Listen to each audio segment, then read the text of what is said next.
I cannot understand why so many feminists hate the depiction of Lila in Dexter Season 2.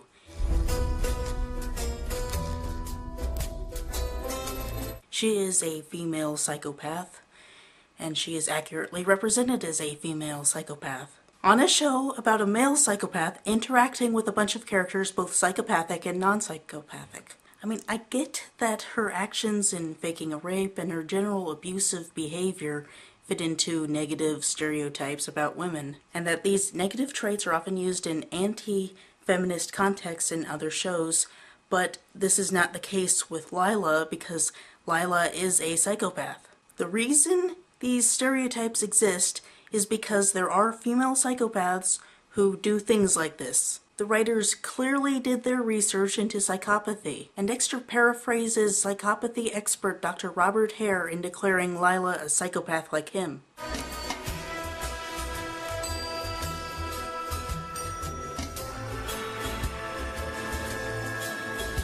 I have feelings for you.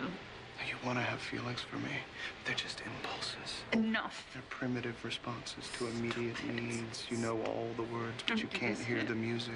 That's a quote. Almost. As I praise the show when it accurately represents psychopathy with regard to the character Dexter, and criticize it when it gets his psychopathy wrong, I likewise praise the show for depicting an accurate female psychopath, Lila. What's wrong with that? I don't believe that these feminine psychopathic traits exist outside the psychopathy as these things that are imbued with a negative, always anti-feminist stance or quality, because these things have to be taken with context. And in the context of Lila, they accurately depict a female psychopath. In the context of the show, they are the traits of a certain psychopath and not indicative of how all women are throughout the world. Deborah's a well-respected, well-adjusted female character, and she smells something off about Lila the first time they interact. I'm sorry, Dex, but she is gross.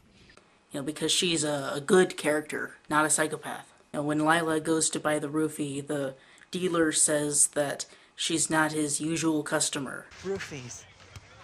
You? Just not my normal kind of customer, you know what I mean? Oh, do stop talking.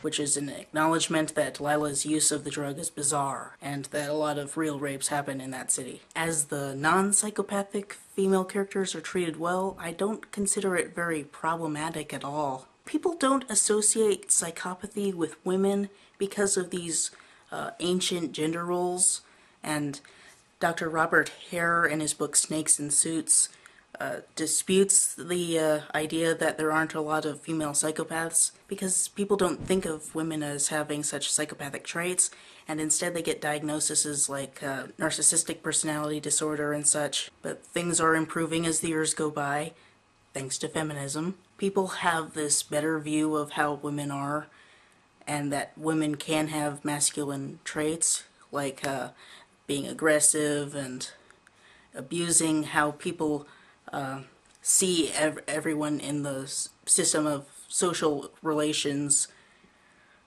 So this psychopathic abuse happens because female psychopaths exist. And the media is starting to depict more and more female psychopaths doing what female psychopaths tend to do. And Hare sees this as a victory, that more people are being alerted to the danger that female psychopaths represent. So it's ironic when feminists then flame these media depictions.